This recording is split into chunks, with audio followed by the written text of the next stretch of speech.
You're lying on the forest floor. There's no bed, no blanket, just the cold earth beneath you and the sounds of rustling leaves in the dark. You try to close your eyes, but something inside you says, "Don't. Not yet." Was that a twig snapping, a predator, or another human? This wasn't some rare nightmare. For ancient humans, this was every single night.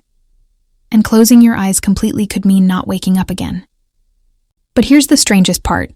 Evidence suggests that early humans may not have fully closed their eyes while sleeping, and in some cases, they may not have even fully slept. So why would humans evolve to rest in such a restless way?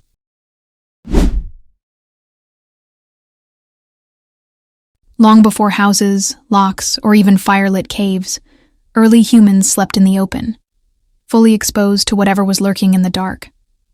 Lions, hyenas, wolves, snakes, rival tribes. The night wasn't peaceful. It was a battlefield we had to survive daily. Imagine lying down in the tall grass with nothing but your tribe and a few sharpened sticks. There were no fences to keep danger out, no alarms, no flashlights. If you slept too deeply, you risked never waking up again. In that world, sleep couldn't be safe. It had to be strategic. That's why anthropologists believe early humans developed light sleep as a survival tool. Instead of deep unconscious rest, they likely slipped into a shallow form of sleep that allowed for quick awakening. A sound, a scent, or even the subtle shift in wind direction could jolt them awake instantly. And this wasn't a rare reaction.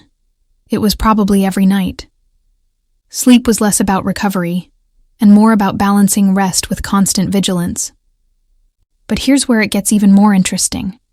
Some researchers believe humans may have evolved to sleep in shifts, with certain tribe members staying partially awake while others rested. Think of it like an ancient security system. Only instead of technology, it relied on tired, half-conscious humans peeking through the dark. And in some cases, the fear ran so deep that people may have literally slept with their eyes half open. There are still rare cases today where individuals, especially in high-stress environments like war zones, exhibit this kind of behavior. It's not just a quirk, it's a leftover instinct. You weren't just sleeping, you were surviving. For ancient humans, fear wasn't just a response, it was a design feature. It shaped how we moved, how we hunted, and yes, even how we slept. Modern sleep researchers have found that people in high-risk environments tend to sleep lighter, wake more frequently, and remain more responsive to external sounds. This isn't new. It's evolutionary programming, the result of tens of thousands of years of nights filled with uncertainty. Even today, some of these primal patterns are still hardwired into us. For example, if you're sleeping in a hotel room or a new environment, chances are you'll sleep worse the first night. Scientists call this the first night effect.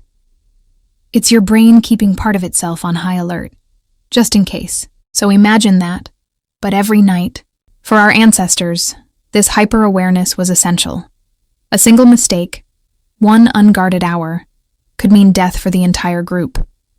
Sleeping too deeply wasn't just careless, it was reckless. It's also why the natural environment played a huge role.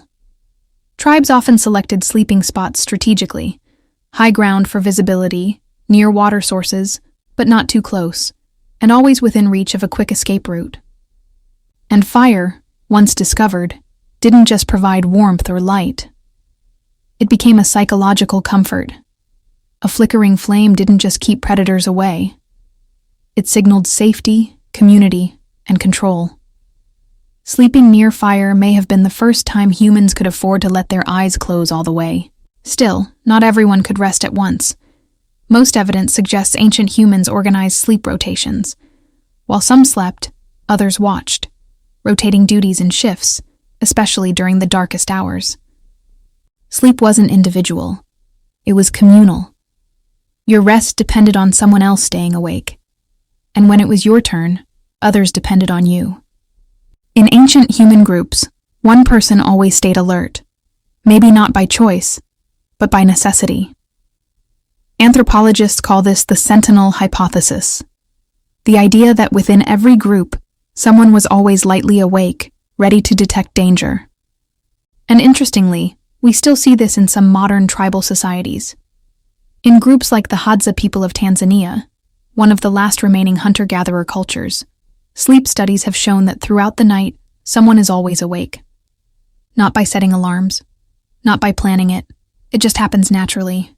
Researchers tracked 33 individuals over 20 nights and found that only 18 minutes passed on average without someone being alert. That means the group essentially had a 24-hour watch without ever formally organizing one. It's likely this is an inherited behavior, a built-in form of group protection passed down over millennia. Some people naturally fall asleep later, others wake earlier. The variation in sleep patterns wasn't random, it was strategic. It also may explain why people today still have different chronotypes. Night owls and early birds. Maybe you're wired to be the one who stayed up, guarding the campfire, while others rested. That quirk you blame on coffee addiction or social media. It might actually be your ancient role. And let's not forget children, perhaps the most vulnerable in any group. Parents, especially mothers, likely slept even more lightly. One small sound from their infant, and they'd snap awake. That's not faulty sleep. It's finely tuned, evolved alertness. In the end, ancient sleep wasn't about comfort or routine. It was about survival, constant, communal, and shaped by the sharp edge of danger. Even if you wanted to sleep deeply, your brain probably wouldn't let you, because in a world without mercy, closing your eyes could be the last mistake you ever made.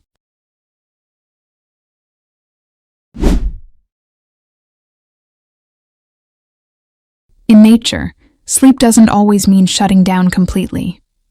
Birds do it, dolphins do it, even some reptiles do it. It's called unihemispheric slow-wave sleep, when half the brain sleeps while the other half stays alert. One eye closes, the other eye stays open. It sounds like science fiction, but it's very real, and incredibly useful when survival depends on constant awareness. Dolphins, for example, use this sleep method to continue swimming and breathing while still getting rest. Many birds do it when flying long distances or when perched in unsafe locations. And guess what? These animals often sleep in groups, with those on the outer edges keeping the outer eye open, watching for danger. Now here's where it gets fascinating. Scientists have started to wonder, could humans have once done something similar? We don't have strong evidence that humans ever developed full unihemispheric sleep like dolphins, but there are traces in our biology that hint at the possibility of a primitive or partial form. One of the biggest clues? Modern sleep studies show that when you sleep in a new or uncomfortable place, one hemisphere of your brain remains more active than the other. That's not just anxiety. That's your brain acting like an animal on alert. It's called the first night effect, and it's measurable on brain scans. Your left hemisphere, especially, tends to stay more vigilant, monitoring for unusual sounds or threats. That's not a glitch. That's a defense mechanism.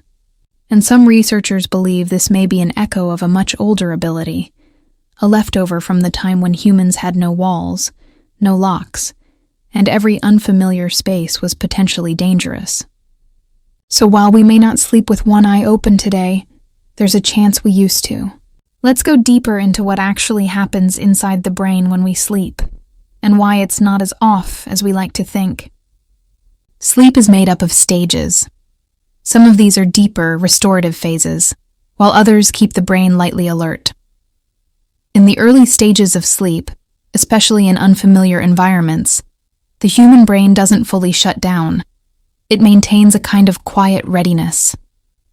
Brain scans have shown that during this time, one hemisphere, usually the left, remains slightly more active. It's like a low-volume security system running in the background. You're not fully awake, but you're not completely out either. In fact, people in this state are more likely to awaken from small noises or movements, and they can respond faster, with fewer signs of confusion, than someone in deeper stages of sleep. This is your brain preparing for fight or flight, even while you're lying still. Now think back to ancient humans. If your camp was ambushed or if a predator was approaching, that split-second reaction time could mean the difference between life and death. Staying fully asleep might have made you vulnerable. Staying too awake would burn out your energy. But this half-on, half-off state, it was the sweet spot. And this might explain why some people today are naturally light sleepers. They toss, turn, wake up at the smallest creak. It's not always a disorder. In some cases, it might just be a genetic trait passed down from ancestors who had to survive the night with nothing but their instincts. Even sleep paralysis, often dismissed as a scary glitch, could be connected. Your brain is half awake, half asleep, alert enough to sense danger, but unable to move just yet. It's terrifying now. But imagine if it once helped us detect danger before we were fully conscious. Let's fast forward from the primal forest to the present day. Your bedroom, your city apartment, your high-tech sleep tracker. You might think you're completely safe, and in most ways you are. But your brain doesn't fully believe it. Have you ever woken up suddenly with no reason?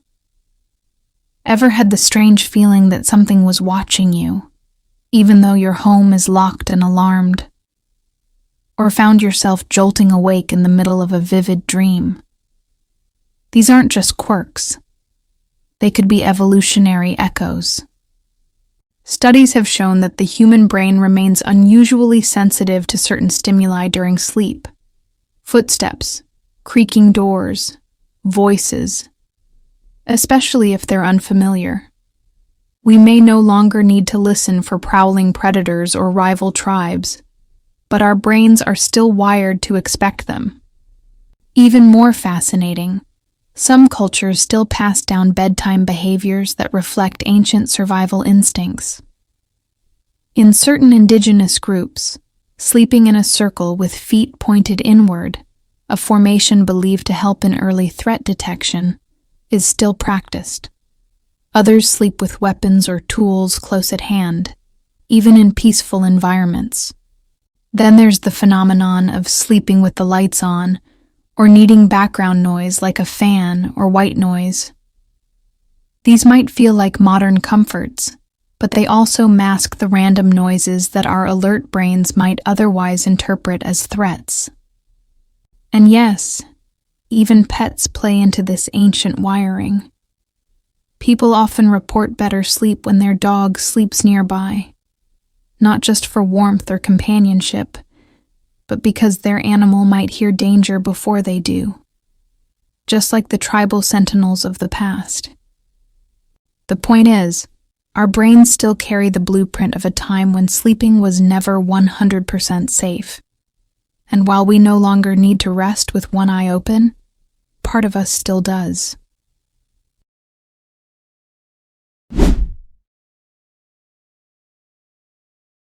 Before beds, before bedrooms, before anything resembling modern comfort, humans had to build their sleep from the ground up, literally. And how they did it wasn't random. It was tactical. Most ancient tribes didn't just collapse wherever they were tired. They chose specific locations and postures to sleep that offered the best chance of survival. Think high ground for visibility, proximity to water, but not so close that animals or insects would become a problem, and always a path for quick escape. The most common sleep formation? A circle, often centered around a fire. This wasn't just for warmth. It was strategic. Everyone facing inward, feet toward the flame, backs exposed to the night. If something approached, someone would see it or hear it. The circle was both protection and connection. Every person's sleep depended on the next. Now let's talk about posture. Lying down flat on your back sounds restful today, But in the wild, it's vulnerable. So early humans likely slept crouched, semi-curled, or in fetal positions, minimizing their profile, conserving heat, and staying ready to spring into action. Some would even sleep sitting upright, especially those on watch duty. Think of it like napping with purpose. One eye scanning the darkness, one ear tuned to the wind. This wasn't just instinct, it became culture. Even today, nomadic and hunter-gatherer tribes still sleep this way. The Hadza of Tanzania and the San of the Kalahari are examples where sleep is fluid, communal, and alert. There were no private bedrooms, no guaranteed comfort, but there was trust. The belief that if you let your guard down, someone else would take theirs up. And that shared responsibility was probably the only reason humanity survived the night for so long. Fire was more than a tool. It was a revolution, especially when it came to sleep. Before fire, humans likely slept at sunset and rose at dawn, entirely at the mercy of the dark. But once we learned how to control flames, everything changed. Fire wasn't just for cooking or keeping warm. It became the first psychological security system. The flicker of firelight offered a buffer against what couldn't be seen. Predators, strangers, even spirits in some cultures. The circle around a fire wasn't just practical. It was ritualistic. People shared stories, passed down wisdom, and slowly drifted off into sleep, their faces glowing with light while shadows danced behind them. Anthropologists believe fire fundamentally reshaped how long and how deeply we could sleep. With it came the first sense of safety after sundown, the heat, the light, the smoke. They signaled, "This place is protected." But that protection had to be maintained. Fires needed tending, and that meant someone stayed up while others rested, usually in rotations. Some cultures had designated watchmen, while others let sleep cycles rotate naturally through the group. If one person woke, they'd quietly take over and let another rest. It's a system that surprisingly mirrors how some military units still function today, taking shifts during the night to ensure one person is always alert. The difference? Early humans didn't have clocks or alarms. This was all based on trust, rhythm, and instinct. And this idea of taking turns didn't just help with safety. It reinforced community. Everyone knew that while they slept, someone had their back. And when it was their turn, they'd return the favor. That subtle exchange, the balance between vulnerability and vigilance, was one of the earliest signs of organized human cooperation. Long before agriculture or writing, we had the night shift. What's truly fascinating is that some of these ancient sleep behaviors still exist, not in history books, but in living, breathing cultures today. Take the Hadza people in Tanzania, for example. They're one of the last hunter-gatherer tribes on Earth. They don't use alarm clocks, and they don't follow rigid schedules. But over the course of the night, someone is always awake. Not because of a rule. It just happens naturally. Studies show that during an average Hadza night, even though individuals fall asleep at different times, there's rarely a moment when everyone is fully asleep. Sleep is staggered, flowing like a wave across the group. It's nature's version of a security rotation, and it works. This asynchronous sleeping offers a window into how ancient tribes might have slept, with natural diversity in chronotypes. Some people are more alert at night, night owls, others in the early morning, early birds. This variation wasn't a flaw, it was an asset. The San people of the Kalahari also exhibit similar patterns, sleeping in semicircles, maintaining firelight, and practicing quiet cooperation in the night. Children are comforted by the presence of adults nearby. No one sleeps completely alone. That kind of shared vulnerability builds an invisible safety net, one that's emotional as well as physical. Even among modern urban populations, these ancestral habits peek through. Parents instinctively wake at a baby's soft whimper. Some people refuse to sleep unless a hallway light is on. Couples feel safer sleeping back to back or with a pet between them. We may not be crouching in dirt or rotating fire duty, but some part of us still remembers what it meant to sleep with others, to depend on each other, and to feel protected, not by walls or locks, but by people. Because in the oldest parts of our brain, the night is never truly safe.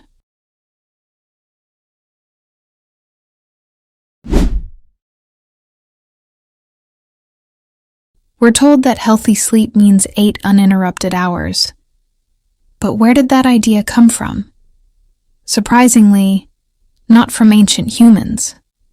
In fact, for most of human history, sleeping all the way through the night was unheard of. In the pre-industrial world, people often practiced what historians now call segmented sleep. They would fall asleep shortly after nightfall, wake up for an hour or two in the middle of the night, then fall back into a second round of sleep until dawn. During that waking period, often called the first and second sleep, people didn't toss and turn in frustration. They used that time. They prayed. They meditated. They checked on livestock. Some even visited neighbors, talked, or made love. It was a quiet, peaceful window of wakefulness that was fully accepted, even expected. There are written records from as far back as the 9th century that mention this pattern like it's completely normal. In fact, the term first sleep shows up in literature, medical texts, and even court records throughout medieval Europe. So what changed? The biggest shift came with the Industrial Revolution and the rise of artificial light. As cities lit up and work hours extended into the evening, people began to squeeze all their rest into a single overnight block. The natural rhythm of segmented sleep, guided by darkness and moonlight, was replaced by the rigid 9-to-5 culture. But here's the catch. Our bodies didn't fully adapt. That's why many of us still wake up in the middle of the night, often between 1 and 3 a.m., feeling restless, anxious, or confused. Doctors today call it middle-of-the-night insomnia. But maybe it's not insomnia at all. Maybe it's just a lost rhythm trying to return. Waking up in the middle of the night might feel like a problem now, but in ancient times, it served a very real purpose. That period between the first sleep and second sleep wasn't wasted time. It was deeply woven into people's spiritual, social, and even biological routines. Some cultures believed the hours just after midnight were ideal for prayer or reflection.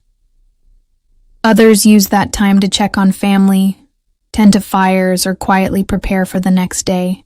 In fact, 17th century manuals recommended this waking time as the best moment for problem-solving and creative thought. Your brain, in this in-between state, not fully awake but not fully asleep, is uniquely calm, clear, and reflective. It's almost like a built-in meditative state. Now think about how ancient humans might have used it. For early hunter-gatherer tribes, this quiet window was a time to rotate shifts. One group sleeping while another stirred the fire or watched the perimeter. The stillness of the night allowed for clear communication, shared storytelling, or even planning the next day's hunt. From a survival standpoint, it also helped break up long periods of vulnerability. Sleeping for 8 straight hours could be risky, but if the group naturally woke in the middle, they could check the environment, respond to sounds, and ensure no threat was approaching. It made sleep less of a gamble and more of a strategy. Today, we treat this midnight wakefulness as a disorder, but to ancient humans, it was just how sleep worked. A natural pause, a conscious breath between two essential halves of rest. Maybe the problem isn't that we're waking up. Maybe it's that we've forgotten what to do with that time. So if waking up in the middle of the night was so natural, so human, what happened to it? The answer is simple: artificial light. With the rise of candles, gas lamps, and eventually electricity, the way we interacted with the night changed forever. Cities began to glow. Workdays extended into the evening. Darkness was no longer a signal to rest. It was something to be overcome. And when light invaded the night, it also invaded our biology. Melatonin, the hormone responsible for sleep, depends on darkness. When artificial light stretches into the late hours, your body delays melatonin production. Sleep starts later. And because we wake up early for school, work, or routine, we try to squeeze all our rest into one uninterrupted block. By the early 20th century, 8-hour consolidated sleep had become the new gold standard. Medical literature stopped referencing segmented sleep, and people who naturally woke up in the middle of the night started to believe something was wrong with them. In truth, something had changed, but not in them. It was the world around them. The clock, the light bulb, the modern schedule. These things reprogrammed our sleep culture. We began to believe that a single, unbroken stretch of sleep was not only better, but necessary. But maybe that's not what our ancestors would have said. Maybe they'd find it strange that we fear a midnight moment of wakefulness, rather than embrace it as a moment of clarity, stillness, or connection.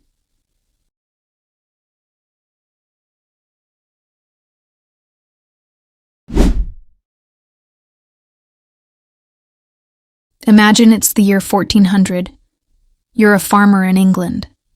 The sun has long since set. You've had dinner, prayed, and gone to bed. You sleep deeply for 4 hours. And then, you wake. But you're not alarmed. No panic, no tossing and turning. Instead, you get up. Maybe you sit by the fire and stoke the embers. Maybe you light a candle and begin to read. Or you kneel and pray. Not a rushed prayer, but a slow, meditative one. In fact, these midnight prayers were believed to be the most powerful, closest to the divine. Monks and nuns even scheduled their night around these sacred hours. Some people used the time for intimacy, husbands and wives speaking quietly or sharing a moment together in bed. Others even left their homes, visiting neighbors, walking under the stars, or just enjoying the silence of the night. For some, it was a time for deep thought, for reflection. Writers would write, philosophers would muse. It was a stillness within the dark, a bridge between the body and the soul. In French, they called it dorveil, wake sleep. It wasn't just accepted. It was normal, even valued. This mysterious waking period was not an interruption. It was a part of life. So the next time you find yourself staring at the ceiling at 2 a.m., ask yourself, what did we lose when we abandoned this secret hour? History is a strange and sobering teacher. From bloodletting to drilling skulls, drinking mercury to bathing in radioactive water, the past is filled with horrifying yet fascinating attempts to understand and heal the human body. These practices weren't born of madness, but of limited knowledge, desperate hope, and cultural beliefs that shaped entire societies. And while it's easy to laugh or cringe at the absurdities of ancient medicine, perhaps the real question is, what will the future say about us? Will they look back on today's treatments, our pills, surgeries, and synthetic chemicals, and see progress? Or will they see another chapter of well-intentioned mistakes? The past reminds us that science is never finished, that certainty is often an illusion, and that sometimes what we believe is right may one day become bizarre history. If you found this journey through medical history as jaw-dropping as we did, make sure to subscribe to Weird Histories, because this is just the beginning. Hit the like button if you're glad you weren't born in the 1300s. Comment below which practice shocked you the most. And don't forget to share this with someone who still Googles their symptoms at 2 a.m., because sometimes history is the weirdest medicine of all.